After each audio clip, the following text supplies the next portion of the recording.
Hola mis queridos amigos, nuevamente con ustedes, su doctor Tigre, el que ronca en esta negra noche neoliberal latinoamericana, sudamericana y ecuatoriana. Hoy que nos asola, que nos encierra en las casas del coronavirus, que está haciendo colapsar nuestra economía, que está llevando al declive al gobierno de Lenín Moreno, que está creando un real problema a resolverse en los próximos meses de manera posiblemente violenta, porque las crisis son soportables de diferente manera de acuerdo a los países. Los países ricos pueden soportar una crisis económica como esta porque inclusive disponen de recursos y de fondos y de capital y de reservas para reactivar sus industrias, para reactivar sus empleos. Pero países como Ecuador, que ha venido ya 3 años en el declive, como Argentina, como Colombia, como Guatemala, Honduras, El Salvador, se enfrentan a este problema sin un centavo en los bolsillos. El mayor problema ya no es que se invente una vacuna, sino que nosotros podamos comprar esa vacuna, o que se invente un medicamento y que nosotros podamos comprar ese medicamento. Ese pasó a ser el mayor problema. Pero además, tenemos que entender cómo Ecuador se convirtió en el principal foco infeccioso de la costa del Pacífico de Sudamérica y en general de Sudamérica, que tiene ahora 1000 personas y va superando ya los 1000 infectados, en tanto que países como México, que tiene 100 millones de habitantes, nosotros apenas tenemos 16, tiene la mitad de los infectados que tenemos nosotros. Y siendo que es un país que tiene muchas más conexiones internacionales, mucho más viajeros, mucho más tránsito internacional, mucho más todo, ¿cómo es que nosotros, los ecuatorianos, nos convertimos en el principal foco infeccioso de Sudamérica? Dentro de Ecuador, también tenemos que analizar por qué Guayaquil prácticamente tiene el 80% de todos los infectados, por no decir el 90% de todos los infectados. ¿Cómo llegamos a tener un puerto como la ciudad de Guayaquil y la ciudad de Guayaquil, que no es ahora la más poblada del país, porque la más poblada del país es ahora Quito, es la que tiene la mayor cantidad de infectados? Y estamos hablando de que de los 1000 infectados, más de 800 son solo de Guayaquil. Se decía, para el gobierno social cristiano de Jaime Nebot, que se vanagloriaba de haber tenido un modelo exitoso de ciudad. Rafael Correa le señaló en varias ocasiones que eso era una mentira. Trató de hacer de Guayaquil la ciudad con la mayor cantidad de espacios verdes de toda Sudamérica y lo consiguió, pero además cogió el agua del Salado y la cambió, le convirtió al Salado, que es un brazo de mar que entra hasta Guayaquil, en un lugar salubre y no insalubre, porque en ese lugar iban a parar todos los alcantarillados de la ciudad y todos los productos químicos de las fábricas en un espacio enorme, pestilente y contaminante. Así pues, Guayaquil, además, comenzó a recoger, a diferencia de Quito, a la gente más pobre del país. Quito es una ciudad que tiene una población con agua potable, electricidad y asfalto en las calles en el 90% de su área urbana. Guayaquil no llega a cubrir las lomas y todas las áreas marginales que se llaman,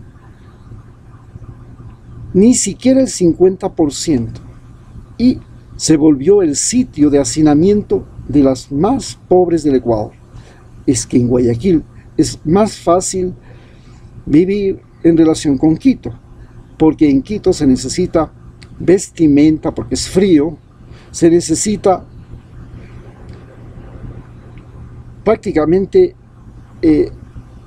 alimentación. La alimentación básicamente surge en sí del mercado, pero en Guayaquil la proximidad de la ría, la proximidad de la pesca, la proximidad de las zonas productivas periféricas hacen que en la ciudad circule mejor y en las calles alimentos, y de esa manera la población es diferente. Pero otro de los importantes fenómenos que hizo que Guayaquil se convirtiera en el foco infeccioso es cómo se vive en la ciudad. En Quito la vivienda es intradomiciliaria, la gente vive dentro de sus casas, especialmente dentro de sus casas, dentro de sus oficinas, dentro de sus vehículos, dentro de sus autos, dentro de sus buses, en espacios confinados. En la costa ecuatoriana, la gente vive de otra manera. El calor les obliga a sacar sus sillas, sus mesas afuera, poner su sonido, poner sus 2 cervezas y sociabilizar. Es una ciudad mucho más sociable, donde la gente se entera de la vida del vecino, convive, juega fútbol en la calle, sale a ventilarse en la vereda. Hay una comunicación intersocial en las áreas públicas.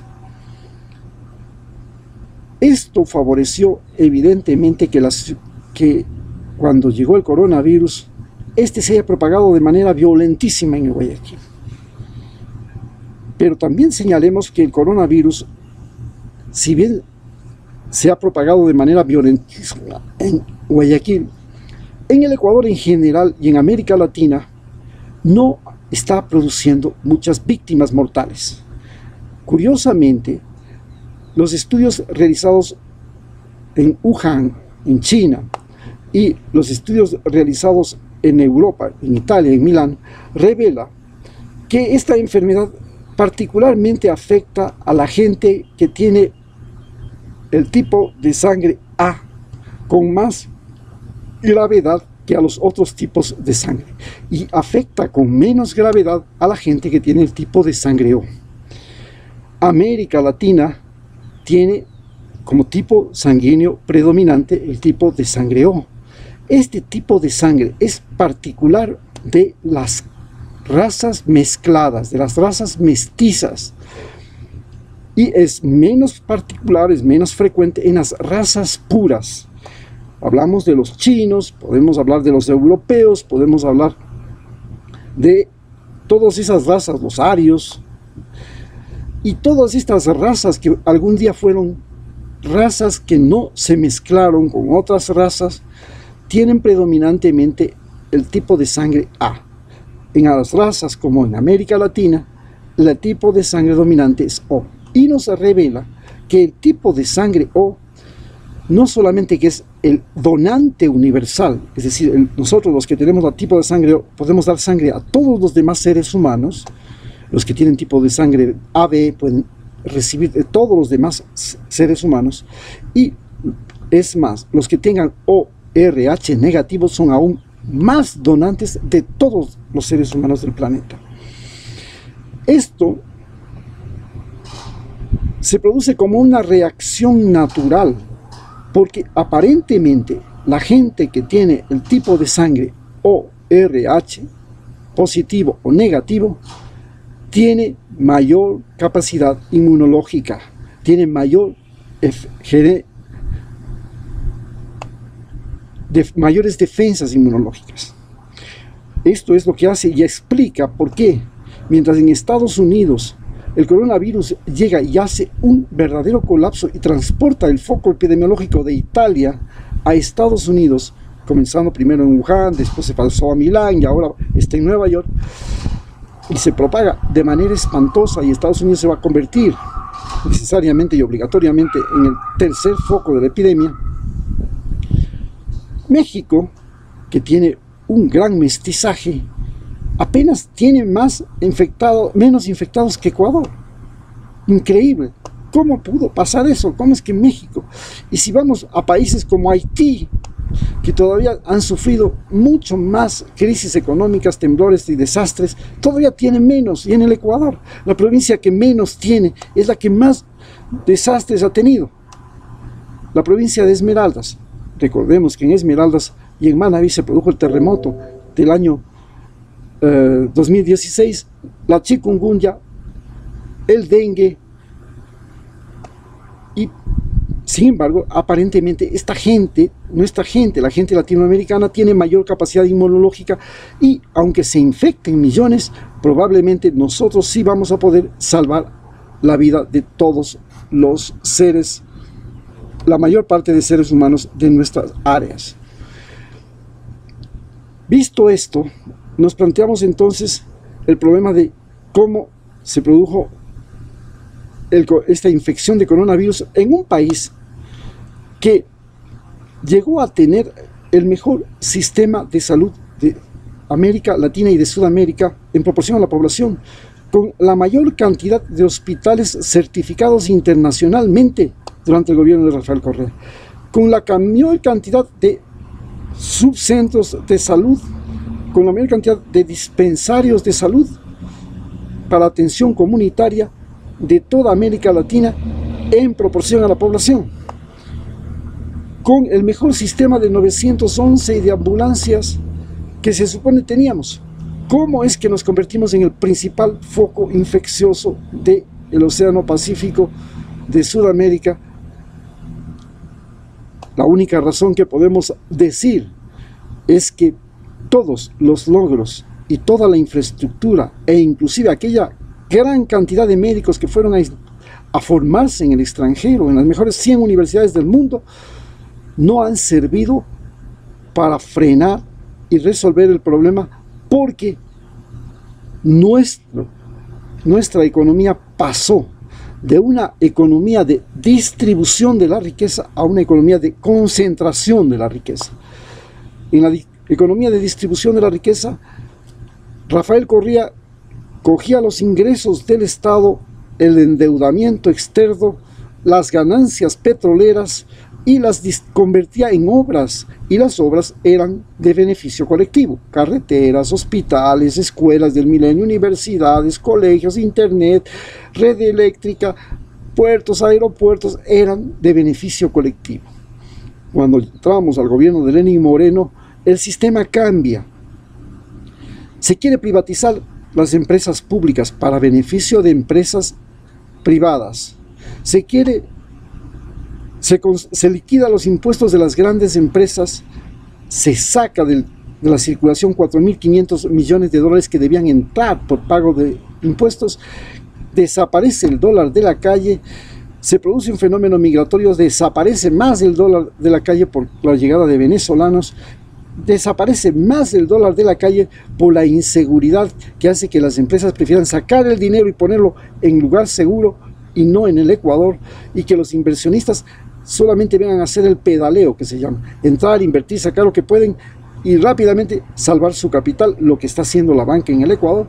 Y como consecuencia de eso, se viene un deterioro económico que obliga a la gente a estar más tiempo dependiente de trabajos informales, de trabajos callejeros, de trabajos en la situación, de lo que se llama la economía del tercer mundo, la economía de la calle, vender cositas como lo hacen los venezolanos. Ya no son los venezolanos solamente, somos todos los ecuatorianos, y esto hace que las enfermedades, las personas que estaban circulando en la calle vendiendo cosas y comprando cosas y haciendo sobreviviendo en la calle, porque la calle se volvió el sitio de supervivencia de los ecuatorianos, la calle se convirtió en el principal lugar de contaminación y producción de la enfermedad.